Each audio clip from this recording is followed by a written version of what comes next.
Hoy en este día, les saludo con la paz de Dios a todos nuestros hermanos en Cristo y amigos. Reciban este saludo de parte de la Fraternidad General de Varones Nueva Raza. Hoy toca el tema 4 del discipulado básico y nuestro tema se titula Desafío del Cristiano. Tenemos nuestro texto base que se encuentra en Apocalipsis capítulo 2 versículo 10 y que dice la palabra del Señor: No temas en nada lo que vas a padecer. He aquí el diablo echará a alguno de vosotros en la cárcel, para que seáis probados, y tendréis tribulación por 10 días. Sé fiel hasta la muerte, y yo te daré la corona de la vida. También encontramos otro hermoso pasaje en Romanos capítulo 8, versículo 37 al 39. Y este pasaje nos enseña: antes, en todas estas cosas somos más que vencedores por medio de aquel que nos amó. Por lo cual estoy seguro que ni la muerte, ni la vida, ni ángeles, ni principados, ni potestades, ni lo presente, ni lo porvenir, ni lo alto, ni lo profundo, ninguna otra cosa creada nos podrá separar del amor de Dios, que es en Cristo Jesús, Señor nuestro. En la Biblia encontramos que los creyentes de todos los tiempos han tenido que enfrentar dificultades de diversas formas. Pero miremos y sigamos el ejemplo de nuestro Señor Jesucristo. Él es el Maestro por excelencia. Desafío. ¿Qué es el desafío? Situación difícil o peligro con la que alguien se enfrenta. Y hoy hemos de considerar tres aspectos importantes: el desafío contra el diablo, contra el mundo y contra la carne.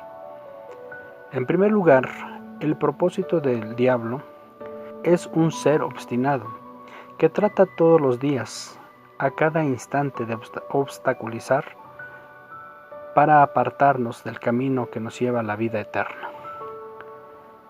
En la palabra de Dios encontramos y nos enseña cómo salir siempre victoriosos de las acechanzas del diablo.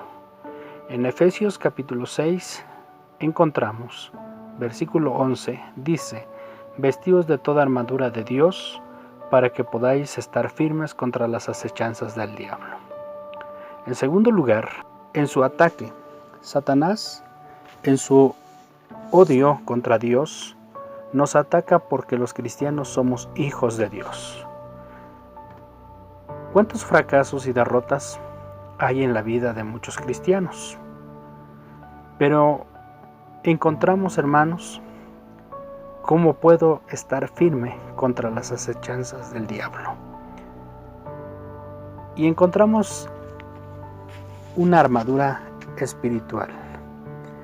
Encontramos un hermoso pasaje que se encuentra en Efesios 6:10, que dice: Por lo demás, hermanos míos, fortaleceos en el Señor y en el poder de su fuerza, vestíos de toda armadura de Dios, para que podáis estar firmes contra las acechanzas del diablo, porque no tenemos lucha contra sangre y carne, sino contra principados, contra potestades, contra gobernadores de las tinieblas de este siglo, contra huestes espirituales de maldad de las regiones celestes.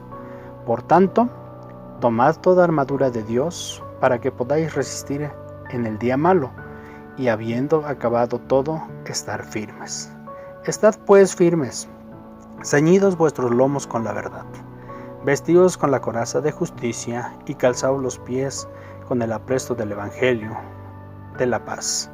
Sobre todo, tomad el escudo de la fe, con que podáis apagar todos los dardos del fuego del maligno, y tomad el yelmo de la salvación y la espada del Espíritu, que es la palabra de Dios, orando en todo tiempo, con toda oración y súplica en el Espíritu, y velando en ello con toda perseverancia y súplica por todos los santos. La armadura espiritual. Encontramos el yelmo de la salvación. ¿Qué tan importante es que nosotros verdaderamente sintamos la salvación de Cristo, el perdón de Cristo, el escudo de la fe. El escudo de la fe precisamente nos ayuda a creer que Cristo está contigo, que está conmigo, que está con nosotros. El calzado del Evangelio. Cada cristiano que habla de Cristo, que predica de Cristo, nos compromete a caminar siempre firmes, porque lo que predicamos debemos de vivirlo. Por ello es tan importante que usted hable de aquel que ha cambiado su vida. La espada del Espíritu, que es la palabra del Señor. Siempre leerla, siempre escudriñarla, comprenderla, para poder seguir hacia adelante en este camino que el Señor nos ha trazado. El cinturón de la verdad, que ante la verdad nadie puede, hermano, acusarte, ante la verdad nadie puede vituperarte, ante la verdad ni aun el mismo diablo puede, hermano, confrontarte. Si tú eres y dices que eres hijo de Dios con verdad, amado hermano, el enemigo huye. Por eso es que es el cinturón que sostiene todo, ¿sí? Para que verdaderamente caminamos siempre como verdaderos cristianos. Encontramos también, por último, la coraza de justicia. Ser justos con todo, amado hermano. Eso nos ayuda también, hermano, contra precisamente a los desafíos de este siglo. En tercer lugar, encontramos el peligro del mundo. En relación a las personas familiares y amigos, compañeros de trabajo. Cuando hablamos de mundo, no hablamos del mundo terráqueo, sino hablamos de la carne, del pecado. Encontramos la oposición a la nueva vida en Cristo. Y a través de esto se manifiesta en insultos, en burlas, en amenazas, en desprecios, en enojos, en agravios, etc. Nuestro Señor Jesucristo también recibió manifestaciones diversas de oposición de sus familiares y amigos, como de sus conciudadanos y enemigos. Para ello encontramos algunos hermosos pasajes que se encuentran en el Evangelio de San Lucas, capítulo 23, versículo 34. Y Jesús decía: Padre, perdónalos porque no saben lo que hacen. Y repartieron entre sí sus vestidos, echando suertes. Es un ejemplo de imitar a nuestro amado Salvador. También encontramos en 1 de Juan, capítulo 5, versículo 4, porque todo lo que es nacido de Dios vence al mundo, y esta es la victoria, que ha vencido al mundo, nuestra fe. Amado hermano, usted y yo somos más que vencedores en Cristo Jesús, porque su batalla no es suya, es de Cristo. Aquel que se mete con un hijo de Dios, tengamos cuidado. Así como nosotros debemos de respetar a los hijos de Dios, debemos de comprender y saber que debemos de ser respetados, y hay de aquel que se meta con un hijo de Dios. Porque, amado hermano, como hijos de Dios, somos herederos, somos respaldados por nuestro Dios. En cuarto lugar, las agresiones de personas que no están de acuerdo con nuestra fe. Si deseas agradar a Dios, no debe de sorprenderte que las personas que no conocen de Dios se burlan de usted, de ti, nos señalan, nos dicen que somos fanáticos, etc. Pero encontramos en la palabra de Dios, en el Evangelio de San Juan, capítulo 16, versículo 33, y dice la Escritura: En estas cosas os he hablado, para que en mí tengáis paz. En el mundo tendréis aflicciones, pero confiad, yo he vencido al mundo. Y en 1 de Juan capítulo 5 versículo 4 dice la Escritura: porque todo lo que es nacido de Dios vence al mundo, y esta es la victoria que ha vencido al mundo, nuestra fe. En quinto lugar encontramos el siguiente desafío: el desafío contra la carne. La Biblia habla de la carne.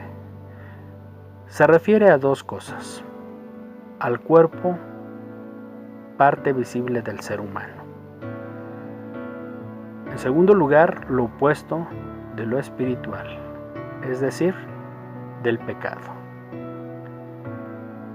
Cuando hablamos de carne, hablamos de nuestro cuerpo físico y de nuestro pecado. Luchamos con dos naturalezas, lo humano y lo espiritual. De la carne surgen los malos pensamientos, los malos deseos, las malas acciones.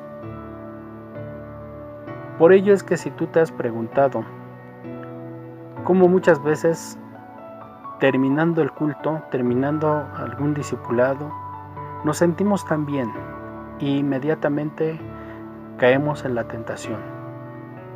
¿Sabes qué, hermano? Esto, hermano, es lo que nos lleva a entender. Dice Romanos 7:18: yo sé que en mí, esto es, en mi carne, no mora el bien, porque el querer el bien está en mí, pero no el hacerlo. Muchas veces, hermanos, tenemos un conocimiento de lo que tenemos que hacer y de lo que no tenemos que hacer. Pero sin en cambio, muchas veces nos gana la tentación, la carne. También dice Gálatas capítulo 5 versículo 17: porque el deseo de la carne es contra el espíritu, y el espíritu es contra la carne, y estos se oponen entre sí, para que no hagáis lo que querráis. Encontramos, hermanos, también que la victoria sobre las tentaciones se logra mediante el poder transformador del Espíritu Santo, y a través de ello podemos encontrar ahí mismo en Gálatas capítulo 5 versículo 16: digo pues, andad en el Espíritu, y no satisfagáis los deseos de la carne. Es decir, cada uno de nosotros conocemos el bien y el mal como la primera pareja en el huerto del Edén. Es tu decisión, es mi decisión, es nuestra decisión que nosotros, hermanos, verdaderamente tomemos la victoria de Cristo para ser más que vencedores en el nombre de Cristo Jesús en todos estos aspectos: contra el diablo, contra el mundo y contra la carne. Por eso decimos en esta conclusión: cuando tenga que pasar por el valle de sombra de muerte, como dice el Salmo 23, podrá decir en 2 de Timoteo 4:8: por lo demás me está guardada la corona de justicia, la cual me dará el Señor, juez justo, en aquel día, y no solo a mí, sino también a todos los que aman su venida. La paz de Dios, que el Señor le bendiga. Le invito para que esté atento al siguiente tema de este discipulado básico. La paz de Dios.